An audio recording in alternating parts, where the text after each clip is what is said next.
إن الحمد لله نحمده ونستعينه ونستغفره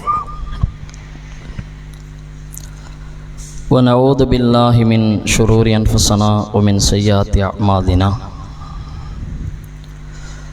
من يهده الله فلا مضل له ومن يضلله فلا هادي له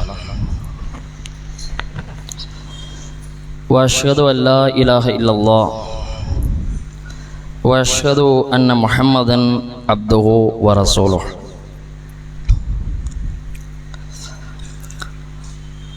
اللهم صل على محمد وعلى آل محمد كما صليت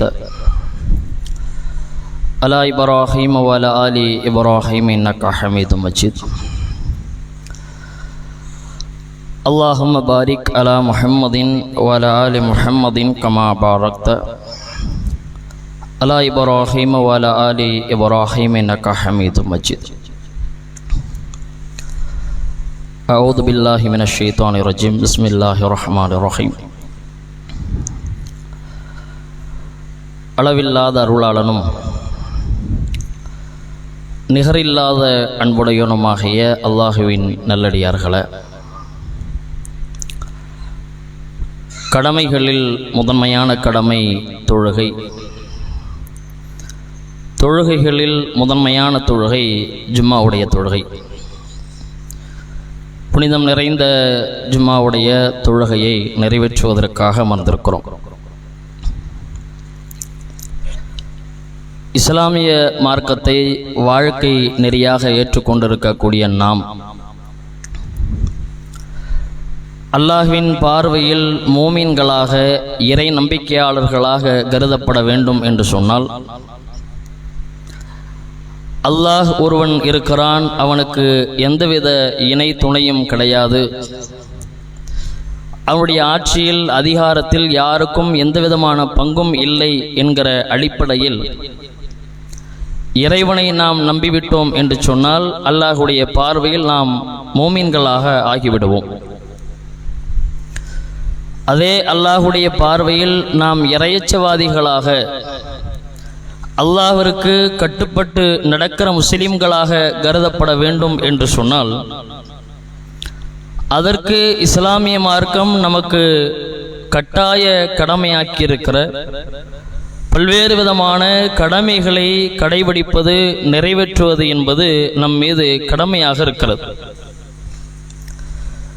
நாம் முஸ்லிம்களாக அல்லாஹ்விடத்தில் இறையச்சமுடையவர்களாக அடையாளப்படுத்தப்பட வேண்டும் என்றால் பல்வேறு விதமான கடமைகளை பேணி கடைபிடிக்கிறவர்களாக நாம் இருக்க வேண்டும். அதிலும் குறிப்பாக முதன்மையான கடமையாக இருக்கிற தொழுகை நம்மிடத்தில் பேணுதல் மிக்கதாக இருக்க வேண்டும் என்று திருமறை குர்ஆனிலே அல்லாஹ் ரப்புல் ஆலமீன் தெள்ளத் தெளிவாக நமக்கு பதிவு செய்கிறான். சூரத்துல் பக்ராவினுடைய ஆரம்ப வசனத்தில் அல்லாஹ் குறிப்பிடுகிற போது, தாலிக்கல் கிதாப், இது வேதம், லரைப ஃபீஹ், இதில் எந்த சந்தேகமும் இல்லை, ஹுதல் லில் முத்தகீன், இறையச்சம் உடையவர்களுக்கு இந்த வேதம் வழிகாட்டும் என்று சொல்லிவிட்டு அதனுடைய அடுத்த வரியில் அல்லாஹ் யார் இறையச்சவாதிகள் என்கிற அந்த தகுதியை, தராதரத்தை குறிப்பிடுகிறான். அல்லதீன யுமினூன பில் கைப் வ யுகீமூன ஸலாத்த வ மிம்மா ரஸக்னாகும் யுன்ஃபிகூன், அவர்கள் மறைவானவற்றை நம்புவார்கள், தொழுகையை நிலைநிறுத்துவார்கள், அல்லாஹுடைய பாதையில் அதிகமாக செலவிடுவார்கள் என்று இறையச்சவாதிகளுக்கான ஒரு அடையாளமாக, இறையச்சவாதிகளுக்கான ஒரு முன் உதாரணமாக அல்லாஹ் ரப்புல் ஆலமீன் இந்த தொழுகையை கொண்டு வந்து நிறுத்துகிறான். எந்த விதமான சோடையும் போகாத, தளர்வு ஏற்பட்டிராத தொடர்ச்சியான பேடுதல் மிக்க தொழுகை ஒரு இறை அடியானுக்கு இறையச்சத்தின் அடையாளம் என்று அல்லாஹ் இந்த வசனத்திலே நமக்கு தெளிவுபடுத்துகிறான். இன்னும் நபிகள் நாயகம் ஸல்லல்லாஹு அலைஹி வஸல்லம் அன்னவர்களும் பல நேரங்களில் இந்த தொழுகையின் அவசியத்தை பற்றி சொல்லுகிறார்கள். அல்லாஹ்வுடைய தூதர் குறிப்பிட்டார்கள், புனியல் இஸ்லாமு அலா ஹம்சின், 5 காரியங்களின் மீது இந்த இஸ்லாம் என்கிற இந்த மார்க்கம் நிறுவப்பட்டிருக்கிறது. இஸ்லாம் என்பது பிரம்மாண்டமான ஒரு மார்க்கம், மிகப்பெரிய ஒரு மார்க்கம். இந்த மார்க்கம் 5 தூண்களின் மீது தான் நின்று கொண்டிருக்கிறது. அந்த 5 தூண்கள் என்ன என்று அல்லாஹ்வுடைய தூதர் குறிப்பிடுகிற போது, முதல் தூண் ஷஹாதத்து அன்லா இலாஹ இல்லல்லாஹ் வ அன்ன முஹம்மது ரசூலுல்லாஹ், அல்லாஹ்வை தவிர எந்த கடவுளும் இல்லை, அவனுடைய தூதராக இந்த முஹம்மது நபி ஸல்லல்லாஹு அலைஹி வஸல்லம் அவர்கள் இருக்கிறார்கள் என்பது முதலாவது தூண். இந்த நம்பிக்கை ஒருவரிடத்தில் வந்தால்தான் அவர் முஸ்லிமாக இருப்பார். அப்படி இந்த ஒரு முதல் தூணை அவர் நிறைவேற்றி முஸ்லிமாகி விட்டார் என்று சொன்னால், அதற்கு அடுத்தபடியாக அல்லாஹ்வுடைய தூதர் சொல்லுகிறார்கள், வைகாமிஸ் ஸலா, தொழுகையை நிலைநிறுத்துவது, வஈதாஇஸ் ஸகா, ஜக்காத்தை கொடுப்பது, வல் ஹஜ்ஜ வ ஸௌமி ரமலான், ஹஜ்ஜை நிறைவேற்றுவதும் ரமலானுடைய மாதத்தில் நோன்பு நோற்பதும், இத்தகைய 5 தூண்களின் மீது இஸ்லாம் நிறுவப்படுகிறது என்று அல்லாஹ்வுடைய தூதர் அவர்கள் சொன்னார்கள். இறை நம்பிக்கை எந்த அளவிற்கு முக்கியமோ, நோன்பு எந்த அளவிற்கு முக்கியமோ, அதே அளவிற்கு அதற்கு நிகராக அல்லது அதைவிட ஒரு படி கூடுதலாக இந்த தொழுகை முக்கியம் என்பதை அல்லாஹ்வுடைய தூதர் நமக்கு விளங்கப்படுத்துகிறார்கள். இன்னும் அல்லாஹ்வுடைய தூதர் ஸல்லல்லாஹு அலைஹி வஸல்லம் அவர்கள் சொன்னார்கள், ஒரு அடியாரிடத்தில் நாளை மறுமையில் அமல்கள் தொடர்பாக அல்லாஹ் விசாரிக்கிற விசாரணையில் முதல் விசாரணை தொழுகையை பற்றித்தான், வேற எந்த கொஸ்டினும் கிடையாது. இறை நம்பிக்கையாளரிடத்தில் விசாரிக்கப்படுகிற விசாரணைகளில் இபாதத்து தொடர்பாக அல்லாஹ் கேட்க போவது முதல் விஷயமாக தொழுகை பற்றித்தான் அல்லாஹ் விசாரிப்பான். இந்த தொழுகை யாரிடத்தில் சீராக இருக்குமோ ஃபக்கத் அஃப்லஹ வ அன்ஜஹ, அவர் வெற்றி பெற்று விடுவார், ஈடற்றம் அடைந்து விடுவார் என்று அல்லாஹ்வுடைய தூதர் சொல்கிறார்கள். எவரிடத்தில் இந்த தொழுகை தவறிவிடுகிறதோ, அதில் ஒரு பொடும்போக்கு தன்மை ஏற்படுகிறதோ, குறிப்பிட்ட மாதத்திற்கு தொழுகையில் ஒரு அலட்சியம் காட்டுகிறோமோ, ஃபக்கத் காப வ ஹஸீரா, அவர் எல்லா விதமான நஷ்டத்தையும் சந்திப்பார், அவருடைய விசாரணை கடுமையாகும் என்று அல்லாஹ்வுடைய தூதர் சொல்கிறார்கள். இன்னொரு அறிவிப்பில் அல்லாஹ்வுடைய தூதர் சொல்லும்போது மறுமையுடைய விசாரணை பற்றி குறிப்பிடுகிறார்கள். நாளை மறுமையில் அல்லாஹ் எந்த ஒரு அடியானை துருவி விசாரிக்கிறானோ அவன் தொலைந்தான் என்கிறார்கள். திரும்ப திரும்ப அல்லாஹ் அவன்கிட்ட கேள்வி கேட்க ஆரம்பிச்சானா அவன் வேதனை செய்யப்படாமல் இருக்க மாட்டான். அல்லாஹ்வுடைய தூதர் எச்சரித்தார்கள். அப்படி நம்முடைய விசாரணை இலகுவாக்கப்படுவதும் துருவி அல்லாஹ் விசாரிக்குவதும் இந்த தொழுகையை பொறுத்துத்தான் அமைகிறது. தொழுகை சரியா இருந்தா விசாரணை இலகுவா இருக்கும், தொழுகை சரியில்லைன்னா நம்முடைய விசாரணைகள் கடுமையாக இருக்கும் என்கிற அளவுக்கு அல்லாஹ்வுடைய தூதர் ஸல்லல்லாஹு அலைஹி வஸல்லம் அவர்கள் சொல்கிறார்கள். இப்படி இந்த தொழுகை தொடர்பான பல்வேறு விதமான நன்மைகளை அல்லாஹ்வும் அல்லாஹ்வுடைய தூதரும் சொல்கிறார்கள். வெறுமனே இந்த தொழுகை சம்பந்தமான இது தொடர்பான எச்சரிக்கைகளை மாத்திரம் சொல்லாம ஒவ்வொரு தொழுகைக்கும் கிடைக்கிற பல்வேறு விதமான அபரிவிதமான நன்மைகளை, பல்வேறு விதமான சிறப்புகளை, தொழுகைக்கென்று இருக்கக்கூடிய தனித்துவமான வெகுமதிகளை பல நேரங்களில் அல்லாஹ்வுடைய தூதர் அவர்கள் சொல்கிறார்கள். நம்ம 5 கால தொழுகை தொழணும், கடமையான தொழுகை. அந்த 5 கால தொழுகையும் ஒவ்வொரு தொழுகைக்கும் தனித்தனி அதில் இருக்கக்கூடிய பல்வேறு விதமான நன்மைகளை அல்லாஹ்வுடைய தூதர் தனித்தனியாக பிரித்து நமக்கு சொல்கிறார்கள். அல்லாஹ்வுடைய தூதர் சொன்னார்கள், மன் ஸல்லல் இஷா ஃபீ ஜமாஅத் ஃபக்கஅன்னமா காம நிஸ்ஃபுல் லைல், யார் இஷாவுடைய தொழுகையை ஜமாத்தோடு தொழுவாரோ, ஜமாத்தோடு தொழுதோம் தொடர்ச்சியாக யார் தொழுவாரோ அவர் பாதி இரவு நின்று வணங்கியதனுடைய நன்மையை அடைந்து கொள்கிறார். ஃபமன் ஸல்ல சுபஹ ஃபீ ஜமாஅத் ஃபக்கஅன்னமா ஸல்லல் லைல குல்லஹு, யார் அதே போன்று ஃபஜ்ருடைய தொழுகையும் இஷாவை மாதிரி ஃபஜ்ரையும் ஜமாத்தோடு வந்து நிறைவேற்றுவாரோ அவர் முழு இரவு நின்று வணங்கியதனுடைய நன்மையை அடைந்து கொள்கிறார். நம்மால கனவுல கூட நினைச்சு பார்க்க முடியாத ஒரு நன்மையை அல்லாஹ் தருவதாக அல்லாஹ்வுடைய தூதர் சொல்றாங்க. நாம சிந்திச்சா, நாம எண்ணி பார்த்தா இப்படி ஒரு தொழுகை நம்முடைய வாழ்க்கையில தொழவே மாட்டோம். இரவு இஷாவுக்கு பிறகு கற்ற தக்பீரை சுபு வரைக்கும் அவக்காம அல்லது நீட்டித்து நெடுங்க நேரமாக தொழுகிற தொழுகை என்பது நம்முடைய வாழ்க்கையில் ஒரே ஒரு தடவை கூட, அரிதாக கூட நடக்காத ஒரு நிகழ்வு. ஆனால் அதனுடைய நன்மையை, பிரதிபலனை அல்லாஹ்வுடைய தூதர் சொல்கிறார்கள், இந்த 2 தொழுகையை நீங்கள் ஜமாத்தோடு தொழுது விட்டால் இத்தகைய நன்மையை அல்லாஹ் உங்களுக்கு வாரி வழங்குகிறான். இந்த 2 தொழுகைக்கு ரசூலுல்லாஹ் சொல்றாங்க. அதுல குறிப்பா அல்லாஹ்வுடைய தூதர் சொல்லுகிற தொழுகை ஃபஜ்ருடைய தொழுகை. இன்றைக்கு நம்மில் பெரும்பாலானவர்களுக்கும் பொடும்போக்காக மிகுந்த அலட்சியம் காட்டுகிற ஒரு தொழுகை. இன்னும் பல நேரங்களில் ஃபஜ்ருடைய தொழுகையை பற்றி பேசும்போது நம்மைத்தான் பேசுகிறார்களோ, நம்மைத்தான் குறை காண்கிறார்களோ என்று எண்ணி ஒவ்வொருவரும் பல நேரங்களில் இந்த செய்திகள் பேசப்படும் போதெல்லாம் தலையை கவுத்திட்டு உட்கார்ந்து இருக்கிறோம். ஏன் நம்ம எல்லாரிடத்திலும் இந்த ஃபஜ்ருடைய அலட்சியத்தினுடைய பாதிப்பு இருக்கிறது. சுபூல இருக்கக்கூடிய நன்மை, அதில் இருக்கக்கூடிய சிறப்புகள், அதுல இறைவன் தருகிற வெகுமதி என்பது ஏராளமானது. அந்த ஒரு தொழுகையை மாத்திரம் எடுத்துக்கொண்டா அந்த ஃபஜ்ருடைய தொழுகையை ஜமாத்தோடு ஆரம்ப நேரத்தில் வந்து தொழுது நிறைவேற்றி விட்டோம் என்று சொன்னால் அதுல கிடைக்கிற நன்மை வேற எந்த அமல்லையும் கிடையாதுங்க. அவ்வளவு ஆகச் சிறந்த உயர்வான சிறப்புகளை அல்லாஹ்வுடைய தூதர் சொல்லுகிறார்கள். நீங்க அல்லாஹ்வுடைய பொறுப்பு கீழ் வந்து விடுவீர்கள் என்று அல்லாஹ்வுடைய தூதர் சொல்லிவிட்டார்கள். இதை விட சிறந்த ஒரு சிறப்பு வேணுமா? ஃபஜ்ருடைய தொழுகை ஒருத்தர் தொழுதுட்டாருன்னா அவர் அல்லாஹ்வுடைய கட்டுப்பாட்டில் இருக்கிறார். அவருடைய எல்லா விதமான இன்ப துன்பங்களுக்கும் லாப நஷ்டங்களுக்கும் அல்லாஹ் பொறுப்பேற்கிறான் என்று சொல்வதை விட சிறந்த வெகுமதி வேற என்ன இருக்க முடியும்? ஃபஜ்ரில் அவ்வளவு நன்மை இருக்கிறது, புதைந்து இருக்கிறது. இன்னும் அல்லாஹ்வுடைய தூதர் சொன்னார்கள், இந்த ஃபஜ்ரில் சொல்லப்பட்ட நன்மைகள் ஏராளம். ஆனா ரசூலுல்லாஹ் சொல்றாங்க, ஃபஜ்ரில் சொல்லப்படாத நன்மைகள் இன்னும் நிறைய இருக்கிறது. ஃபஜ்ருடைய தொழுகையில் இருக்கக்கூடிய இன்னும் அதிகமான நன்மைகளை மக்கள் அறிந்து கொண்டால் தவழ்ந்தாவது ஃபஜ்ருடைய தொழுகைக்கு பள்ளிவாசலுக்கு வந்து விடுவார்கள். ரசூலுல்லாஹ் சொல்றாங்க.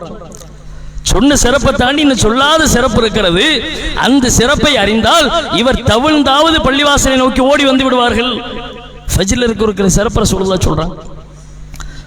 அதுவும் ஜமாத்தோடு நிறைவேற்றி விட்டோம் என்று சொன்னா அதில் இருக்கக்கூடிய நன்மை அல்லாஹ்வுடைய தூதர் சொல்கிறார்கள்.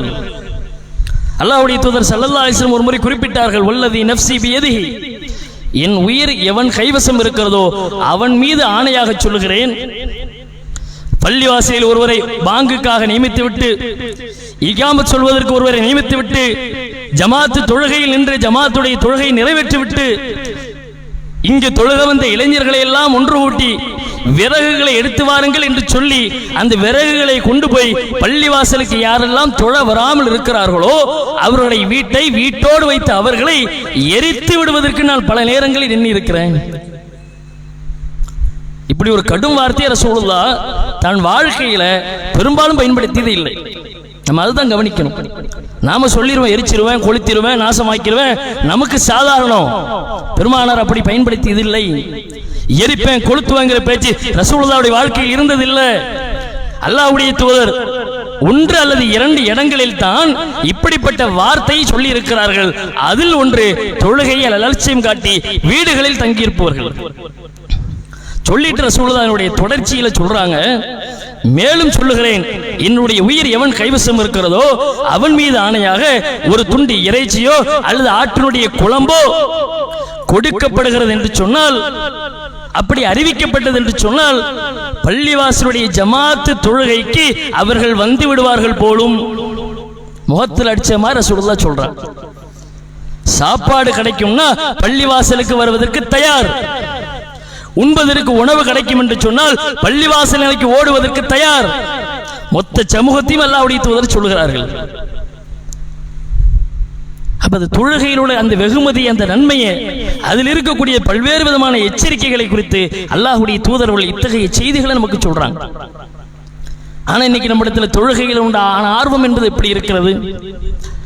ஏன் ரமலானுடைய மாதம் முடிஞ்சு ஒரு வாரம் கூட ஆகல, ஒரு வாரம் கூட முழுமை வராத நிலையில் தொழுகை பற்றி பேச வேண்டிய அவசியம் என்ன வந்தது? மக்களுடைய நிலை எப்படி? பள்ளிவாசலுடைய சூழல் எப்படி? ரமலானுடைய மாதம் தொழுகைக்கு வந்தவர்கள் செவ்வாலுடைய மாதம் தொழுகைக்கு காணவில்லை, கண்டுபிடித்து தாருங்கள் என்று வலைதளங்களில் போஸ்ட் போட்டு கேலி செய்யும் அளவிற்குத்தான் இந்த சமூகத்தின் நிலை இருக்கிறது. உண்மையில நம்ம ரமலான்ல அல்லாஹ்வை தான் வணங்கி இருந்தோம் என்று சொன்னால், அல்லாஹ்வை தான் வழிபட்டு இருந்தோம் என்று சொன்னால், இந்த மாதம் நம்முடைய தொழுகை சீராக இருந்திருக்க வேண்டும். ஒரு வாரம் கூட ஆகல, நிறம் மாறி போச்சு, சாயம் வெளுத்து போச்சுன்னா நாம் அல்லாஹ்ட்ட என்ன பதில் சொல்ல போறோம்? அப்ப அந்த ஒரு மாதம் அல்லாஹ்வை வணங்கிறோமா, ரமலானுடைய மாதத்தை வணங்கினோமா? ரமலான வணங்கினா கஷ்டம், ரமலான வணங்கி இருந்த சிரமம். அந்த ரமலானுடைய மாதத்தில் நாம் அல்லாஹ்வைத்தான் வணங்கி இருந்தோம் என்று சொன்னால் அதில் பெற்ற பயிற்சி இந்த வழிபாடுகளை மென்மேலும் நமக்கு சீராக்கி தந்திருக்க வேண்டும். அப்படி நம்ம பலருக்கு இந்த தொழுகை, இந்த இபாதத்தை இந்த மாதம் சீராக்கி தந்திருக்கிறதா? இந்த தொழுகையில் இருக்கக்கூடிய சிறப்பு சாதாரண சிறப்பில்லை. ரமலானுடைய மாதத்தில் மாத்திரம் தான் நோன்பு கடமை. இந்த தொழுகை ஒவ்வொரு மாதமும் கடமை, ஒவ்வொரு நாளும் கடமை, ஐங்காலம் கட்டாயம் நிறைவேற்ற வேண்டிய கடமை. சாக்கு போக்குகளை சொல்லி காரணங்களை சொல்லி எந்த விதத்திலும் தட்டி கழிக்க முடியாத கடமை. அந்த கடமையில் இருக்கக்கூடிய நன்மையை அவ்வளவு இஸ்லாம் சொல்லுது. ஒரு இபாதத்து வணக்க வழிபாடுகளுக்கு அந்த வழிபாடுகளுக்கு மாத்திரம் நன்மை இல்லாம அந்த வழிபாடுகளை சுற்றியுள்ள எல்லாவற்றுக்கும் நன்மை என்று அல்லாஹ்வும் அல்லாஹ்வுடைய தூதரும் பதிவு செய்கிறார். தொழுகைக்கு மாத்திரம் நன்மை இல்லை, தொழுகைக்காக நீங்கள் முயற்சிக்கிற எல்லா விதமான முயற்சிக்கும் நன்மை. ரசூலுல்லாஹ் சொல்றாங்க, அபூ ஹுரைரா ரலியல்லாஹு அன்ஹு கேட்கறாங்க, அல்லாஹ்வுடைய தூதர், உங்களுடைய தவறுகளை அல்லாஹ் மன்னித்து உங்களுடைய தகுதியால் உங்களை சிறப்பிக்கிற ஒரு செயலை உங்களுக்கு நான் சொல்லி தரட்டா? அபூ ஹுரைரா ரலியல்லாஹு அன்ஹு சொல்றாங்க, அல்லாஹ்வுடைய தூதர் எங்களுக்கு சொல்லி தாருங்கள். அல்லாஹ்வுடைய தூதர் சொன்னாங்க, சிரமமான சூழலில் உது செய்துவிட்டு பள்ளிவாசலுக்கு அதிகமான எட்டுக்களை எடுத்து வைத்து யார் வருவாரோ அவரும் ஒரு தொழுகையை முடித்துவிட்டு அடுத்த தொழுகைக்காக காத்திருப்பாரு, இவருக்கும் அல்லாஹ்வுடைய மன்னிப்பு கிடைக்கிறது, அல்லாஹ் அவர்களை தகுதியால் உயர்த்துகிறான். எவ்வளவு பெரிய சிறப்பு! ஒவ்வொரு எட்டுக்கும் ரசூலுல்லாஹ் சொல்றாங்க, அவனுடைய அடியானுடைய தகுதி உயர்த்தப்படுகிறது, அவனுடைய தவறுகள் மன்னிக்கப்படுகிறது, அவருக்கு நன்மை பதிவு செய்யப்படுகிறது. தொழுகையில மாத்திரம் இருக்கிற நன்மை. அல்லாஹ்வுடைய தூதர் சொன்னார்கள், ஒரு தொழுகையில ஒரு தொழுகைக்காக ஒரு அடியான் வந்து நிற்கிற பொழுது அவனுடைய தலையிலும் அவனுடைய தோள் புஜங்களிலும் அவனுடைய பாவங்கள் கொண்டு வந்து வைக்கப்படுகிறது. தொழுகைக்கு நன்மை, தொழுகையில் உள்ள ஒவ்வொரு அங்கங்களுக்கும் நன்மை. பாவங்கள் வைக்கப்பட்டு அவன் ஒவ்வொரு முறையும் ருக்கு செய்கிற போதும் சஜிதா செய்கிற போதும் அவனுடைய பாவங்கள் எல்லாம் அவனை அறியாமலேயே உதிர்ந்து விடுகிறது என்று அல்லாஹ்வுடைய தூதர் சொல்றான். இன்னைக்கு நம்ம ஜமாத் தொழுகைக்கு வந்தோம்னா ஒரு ரக்காத்து நிறைவடைகிற நிலையில நம்ம தாமதமா பள்ளிவாசலுக்கு வருவோம். இமாம் ருக்குவிலிருந்து முடிச்ச அடுத்த நிலைக்கு சமி அல்லாஹு லிமன் ஹமீதான்னு எழுந்துருவாரு. நம்மள பெரும்பாலானவங்க என்ன செய்வோம், அவர் அந்த ரக்காத்தை முழுசா முடிச்சுட்டு வர்ற வரைக்கும் சும்மா நின்றுகிட்டு இருப்போம். அவர் 2 சஜிதா செஞ்சுட்டு திரும்ப வரட்டும், அடுத்து அல்லாஹ் அக்பர்னு கை கட்டும்போது நம்ம போய் சேர்ந்துக்கிறோம். இப்படிதான் காத்திருப்போம். அந்த ஒரு ரக்காத்து போச்சு, திரும்ப நமக்கு கிடைக்கவா போகுதுன்னு அதுல ஒரு அலட்சியம் காட்டுவோம். ஆனா ரசூலுல்லாஹ் என்ன சொல்றாங்க தெரியுமா, கூடுதலா உனக்கு 2 சஜிதா கிடைக்குது, அதை நீ நினைச்சு பாரு, அதுல இருக்கக்கூடிய வெகுமதி நினைச்சு பாரு, உன்னுடைய பாவங்கள் உதிர்கிறது, உன்னுடைய தவறுகள் எல்லாம் அழிக்கப்படுகிறது, இதை விடவா சிறப்பு வேணும் அப்படின்னு அல்லாஹ்வுடைய தூதர் ஸல்லல்லாஹு அலைஹி வஸல்லம் நமக்கு வழிகாட்டுறாங்க. அப்ப இப்படியான நன்மைகள் அடங்கி இந்த தொழுகையில நம்மிடத்துல ஒரு அலட்சியம் வந்துடக்கூடாது. நம்முடைய காரியங்களுடைய சுய தேவைகளை நிறைவேற்றுவதில் எவ்வளவு கவனம் செலுத்துகிறோம். ஒரு நிமிஷம் தாமதிச்சா நம்ம சம்மதிக்கிறோமா? காலையில 10 மணிக்கு நான் கடை திறப்பேன்னு சொன்னா 10 மணியை தாண்டி 10:05 ஆயிடுச்சுன்னு சொன்னா கடையில வேலை பார்க்கிற பிள்ளைகளை என்ன விரட்டுறோம். ஏதோ 9 மணிக்கு நான் கடையை அடைச்சிருவேன்னு சொன்னா அதுல அவ்வளவு பஞ்சுவாலிட்டி பண்றோம். இவ்வளவு எங்க காலையில பள்ளிக்கூடத்துக்கு பிள்ளைகளை அனுப்பும் போது தெரு முனைக்கு பிள்ளைகளை கூட்டிட்டு 9 மணிக்கு போய் நிக்கணும். ஒரு நிமிடம் தாமதமானா கூட வாகனத்தை எடுத்துட்டு புறப்பட்டு ஓட்டுநர் போய்கிட்டே இருப்பாரு.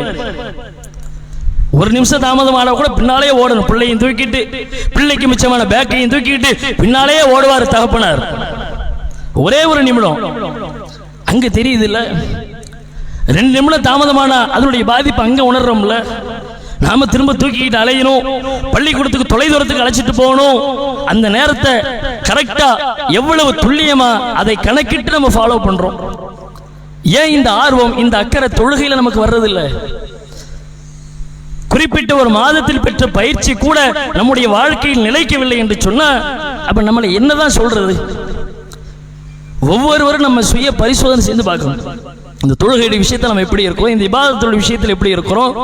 குறிப்பா இந்த ஒரு வார காலத்தில் மாத்திரம் நம்மிடத்தில் எப்பேற்பட்ட ஒரு மாற்றங்கள் ஏற்பட்டிருக்கிறது, எப்படியெல்லாம் வந்த வழியை நாம் திரும்ப சென்று கொண்டு இருக்கிறோம் என்பதை நம்ம ஒரு கணம் சிந்திச்சு பார்க்கணும்.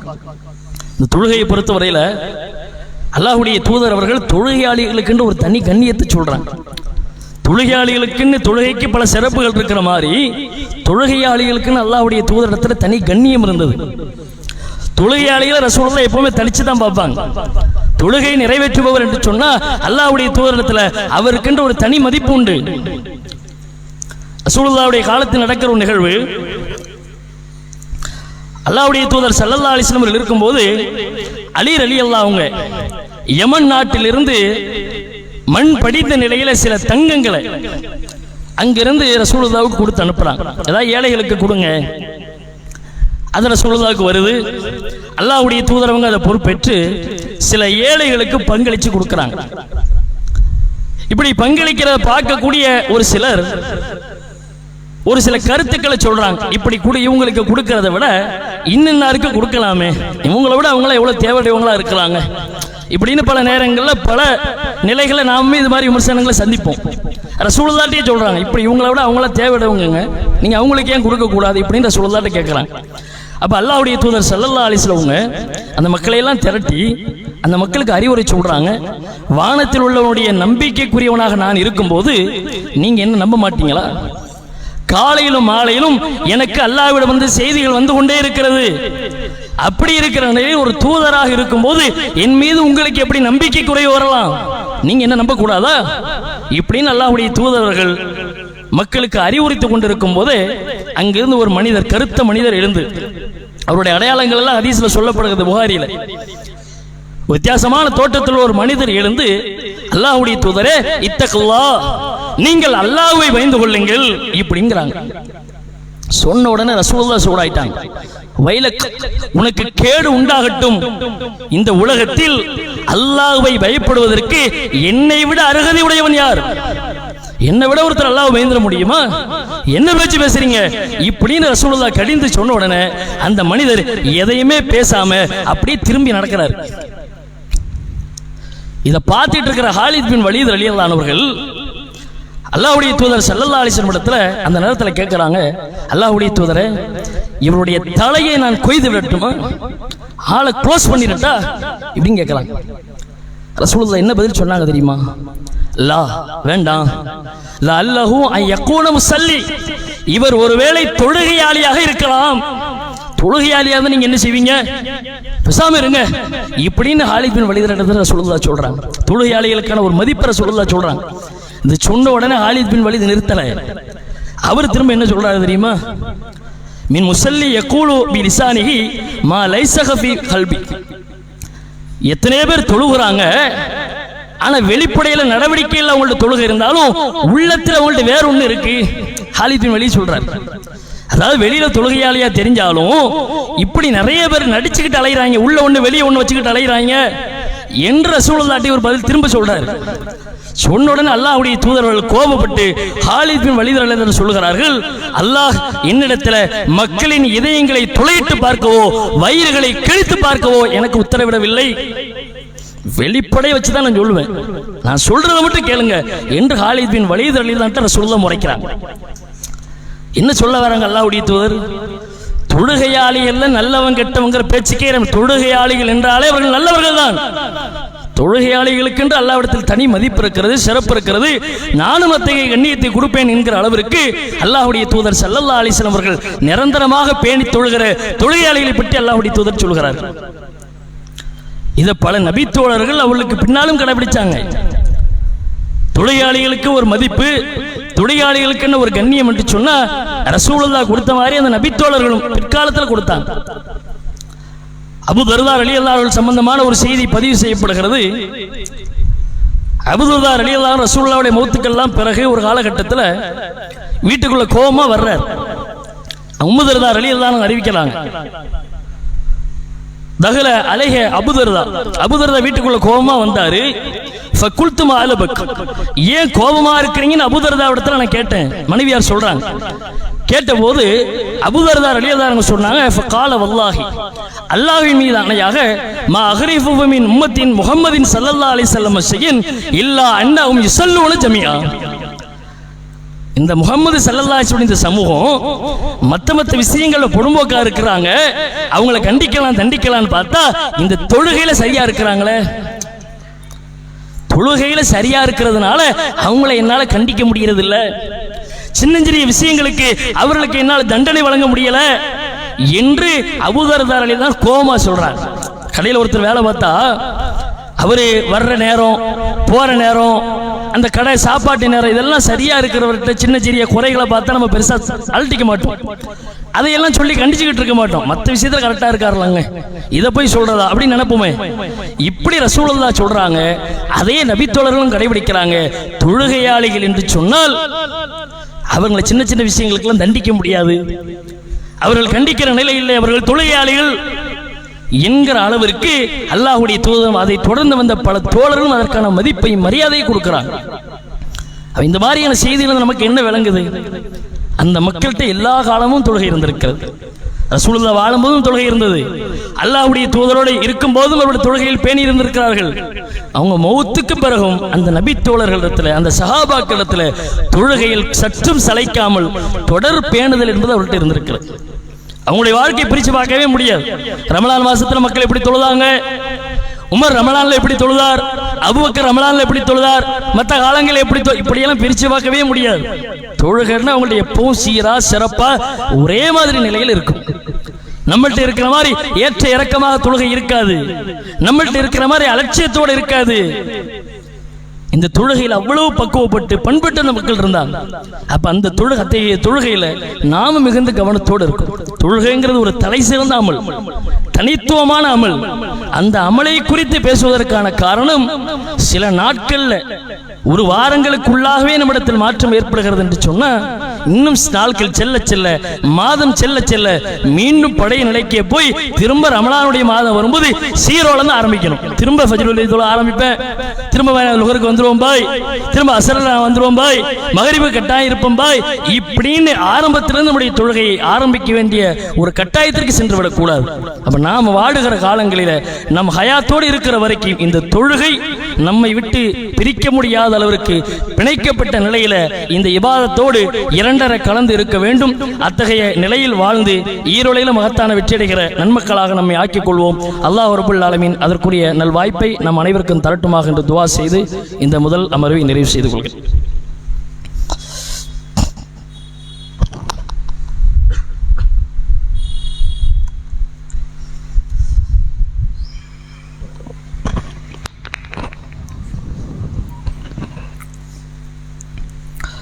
அல்ஹம்துலில்லாஹ்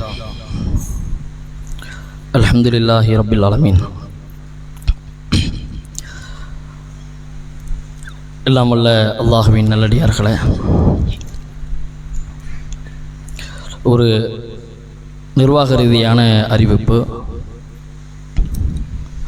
நம்முடைய பள்ளியின் சார்பாக, நிர்வாகத்தின் சார்பாக தாய்மார்களுக்கு, சகோதரிகளுக்கு அவர்களை மார்க்க தொடர்போடு வைத்திருக்க வேண்டும் என்கிற நன்னோக்கில் அவர்களும் குர்ஆன் சுன்னாவை அறிந்து கொண்டு அதன் அடிப்படையில் செயலாற்ற வேண்டும், தாவா களங்களிலே அவர்கள் ஜொலிக்க வேண்டும் என்கிற நோக்கத்தில் தொடர்ந்து தாய்மார்களுக்கான பல்வேறு விதமான நிகழ்ச்சிகளை, செயல் திட்டங்களை நம்முடைய நிர்வாகத்தின் சார்பாக முன்னெடுப்பது வழக்கம். அந்த அடிப்படையில் ஒரு மாத காலம் குழந்தை வளர்ப்பு என்கிற ஒரு பாடத்திட்டத்தின் கீழ் திறனாய்வு வகுப்புகள் வைக்கப்பட்டு பாடங்கள் எடுக்கப்பட்டு அதனுடைய இறுதியில் இன்ஷா அல்லாஹ் வரக்கூடிய 29ஆம் தேதி ஞாயிற்றுக்கிழமை திறனாய்வு தேர்வும் வைக்கப்பட்டு பரிசளிப்பு நிகழ்வுகளும் ஏற்பாடு செய்யப்பட்டிருக்கிறது. இதில் முன்பதிவு செய்திருக்கக்கூடிய தாய்மார்கள், சகோதரிகள் ஆர்வத்தோடு கலந்து கொள்ள வேண்டும். மேலும் அந்த பரிசளிப்பு நிகழ்வில் பொதுமக்கள், குறிப்பாக பெண்கள், தாய்மார்கள் அதிகமாக கலந்து கொள்ள வேண்டும். பொதுவாகவே பெண்கள் மார்க்கத்தை அறிந்து வைத்திருப்பது என்பது இன்றைய சூழலில் மிக அவசியமான ஒன்றாக இருக்கிறது. எல்லா காலத்திலையும் தேவையாக இருந்தாலும் இன்றைய காலச்சூழலில் மிக முக்கியமான ஒரு அம்சமாக இருக்கிறது. ஏன்னா ஆண்களை பொறுத்தவரையில் நம்ம வேலைகள், தொழில்னு நம்முடைய சொந்த அலுவல் காரணமாக ஆங்காங்கே வெளியில் போயிடுறோம். வீட்டில் இருக்கக்கூடிய பெண்கள் அவர்கள் மார்க்க அடிப்படையில் இருந்தால்தான் தங்களுடைய குடும்பத்தார்களை அவர்கள் மார்க்க அடிப்படையில் வார்த்தெடுக்க முடியும். ஒரு பெண்ணு தான் முடிவு செய்கிறாங்க. ஒரு குடும்பம் சீர் வருவதற்கும் சீரழிந்து போவதற்கும் ஒரு பெண் தான் காரணமாக இருக்கிறாங்க.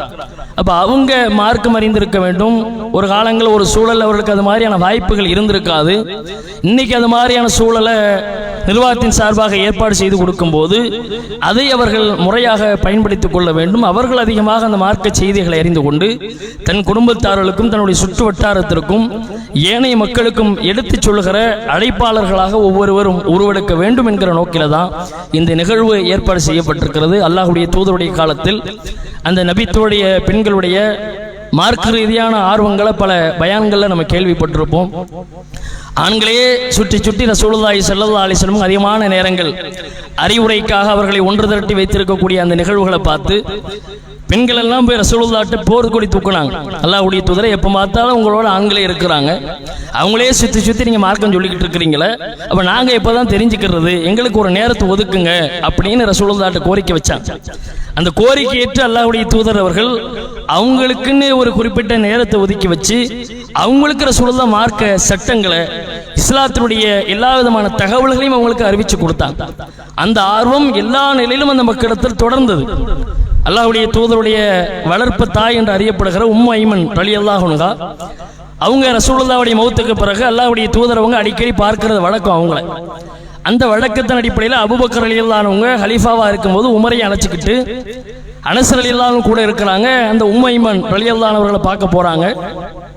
போகும்போது அவங்க இந்த தோழர்களை பார்த்த உடனே ரசூலுல்லாஹ்வுடைய நினைவு வந்து அழ ஆரம்பிக்கிறாங்க உம்மு ஐமன். அப்ப அபூபக்கர் உமரும் கேட்கறாங்க, ஏன் அழுகிறீங்க? ரசூலுல்லாஹ் இழந்ததை நினைச்சு நீங்க கவலைப்படாதீங்க, அல்லாஹ்வுடைய தூதர் நம்மள்ட்ட இருக்கிறத விட அல்லாஹ்விடத்தில் இருப்பது தானே ஆக சிறந்தது, சிறந்த இடத்துக்கு தானே ரசூலுல்லாஹ் போயிருக்கிறாங்க, ஏன் அழுகிறீங்க இப்படின்னு கேட்கறாங்க. திரும்ப அந்த அம்மா அவங்களுக்கு சொல்றாங்க, நான் அதுக்காக அழல, இங்கே இருக்கிறத விட அல்லாஹ்வுடைய தூதர் மனநிறைவான ஒரு வாழ்வுக்குத்தான் சென்றிருக்கிறார்கள் என்பதை நானும் அறிவேன். ஆனால் வானத்திலிருந்து வந்து கொண்டிருக்கக்கூடிய ஒரு தொடர்பு அருந்து விட்டது, அல்லாஹ்விடமிருந்து வரக்கூடிய வகை நின்று விட்டது, இறைவனுக்கும் நமக்குமான அந்த மார்க்க செய்திகளின் மூலமான அந்த தொடர்பு இல்லாமல் ஆகிவிட்டது என்பதை நினைத்து நான் அழுகிறேன் என்று சொன்னார்கள்.